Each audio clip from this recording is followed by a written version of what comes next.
Well, inawezekana umekuwa ukisikia kuhusiana na Instagram au umekuwa ukitumia Instagram kwa muda kadhaa sasa.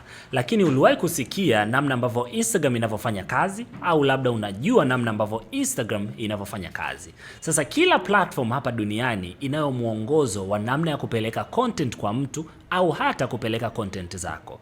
Ninapozungumzia content namaanisha kile kitu ambacho wewe au rafiki yako anakipublish katika platform. Yaani kile unachokipost. Either iwe picha, iwe video au maneno kwa njia ya text, hizo zote tunaziita content. Sasa katika platform yoyote ile tuna kitu kinaitwa algorithm, na Instagram pia inayo algorithm yake, na hivi ndivyo inavyofanya kazi.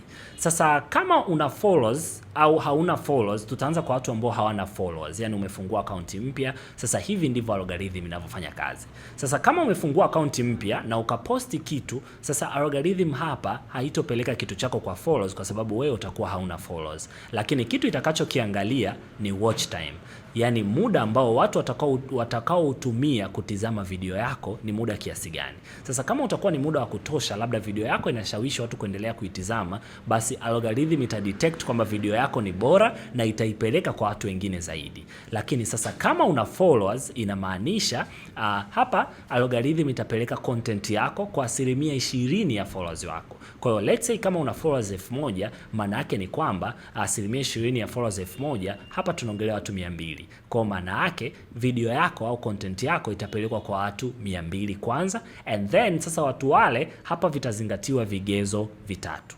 Kama watu wata engage, kama watch time itapatikana, lakini kama shares pia zitapatikana, basi algorithm itadetect kwamba content yako ni bora na itapelekwa kwa watu wengine zaidi. Lakini pia algorithm huwa inaamua vitu ambavyo wewe uone katika platform, na ndio maana sasa hivi katika platform ya Instagram wameweka kipengele cha your algorithm. Maana yake ni kwamba algorithm yako, kwamba wewe pia unaweza ukaitune algorithm yako iweze kuwa inakuletea vitu fulani.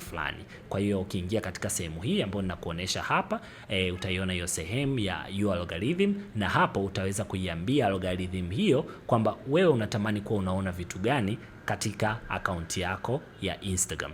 Na hivyo ndivyo algorithm inavyofanya kazi, na ni tofauti kabisa na algorithm ya Facebook au TikTok na mitandao mingine. Algorithm ya Facebook, TikTok zenyewe zinafanya kazi tofauti kwenye upande wa kupeleka content zako. Mara nyingi zenyewe zinapeleka kwa non followers kwanza. Baada ya wale non followers kuparticipate au kuengage katika content yako, ndipo zitapeleka kwa followers wako. Kwa mara nyingi hivyo ndivyo zinavyofanya kazi, na hivyo ndivyo zinavyotofautiana na algorithm ya Instagram. Natumaini utakuwa umeelewa algorithm ni nini. Kama utakuwa hujaelewa, basi unaweza kwa comment hapo chini na nitajaribu kukuelewesha. Karibu sana. Kama hujasubscribe, nitafurahi kukuona kwa sababu kila anaye subscribe ninamuona. Karibu sana.